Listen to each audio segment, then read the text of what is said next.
श्री नारायण दास जी। स्वामी श्री नारायण दास जी भगवत भजन की सीमा थे और आपका हृदय अति सरस था। आपने भक्ति योग से युक्त सुदृढ़ शरीर को अपनी भक्ति के प्रताप से स्वस्थ एवं भक्ति में आचरण करने योग्य रखा। हृदय में श्री गोपाल लाल के सुंदर रूप के ध्यान का आनंद लेते हुए आप जिह्वा से उनके सुयश का वर्णन करते रहते थे। भक्ति के प्रताप से आपके द्वारा अनेक चमत्कार प्रकट हुए। सुजान शिरोमणि श्याम सुंदर रहस्यमय ढंग से आपकी सहायता करते थे। इसी तरह आप सबके सहायक थे। श्रेष्ठ ज्ञानी होने के कारण आप रहस्य का बोध कराकर साधक की सहायता करते थे। विश्व का कल्याण करने के लिए मानो स्वयं नारायण भगवान ने ही अवतार लिया था। आप बड़े प्रेम के साथ संतों की सेवा करते थे। उत्तराखंड और उत्तर प्रदेश में निवास करने वालों को आपने उपदेश देकर उन्हें सद्गति प्रदान करी। महात्मा श्री नारायण दास जी पहले भद्रिकाश्रम में निवास करते थे, फिर वहां से श्री मथुरापुरी को चले आए। यहाँ पुरी का दर्शन करके आपको बड़ा भारी सुख मिला। आप श्री केशव देव जी के द्वार पर रहने लगे।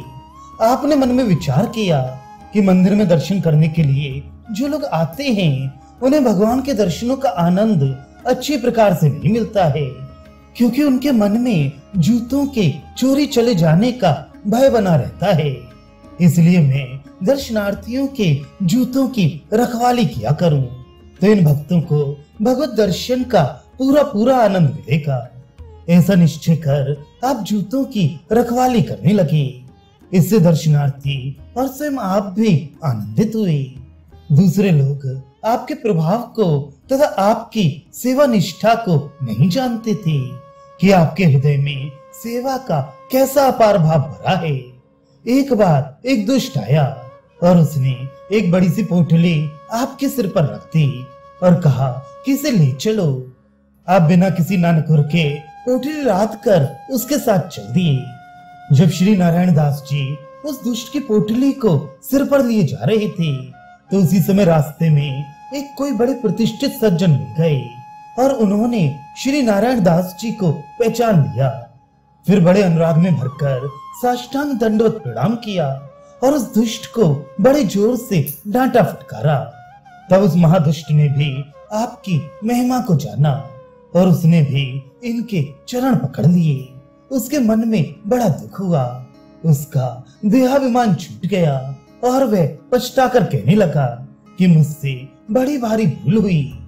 श्री नारायण दास जी ने उसे समझाते हुए कहा, तुम्हारा काम हो रहा है, तुम अपने मन में किसी बात की चिंता मत करो। ये सुनकर वह रोने लगा। उसके नेत्रों से आंसुओं की धारा बहने लगी।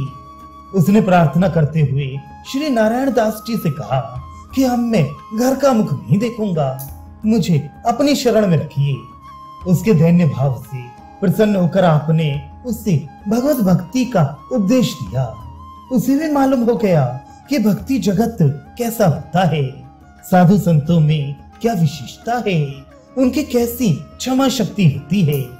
इस चरित्र का तात्पर्य यह है कि साधु जन मेघ के समान समदर्शी और उदार होते हैं।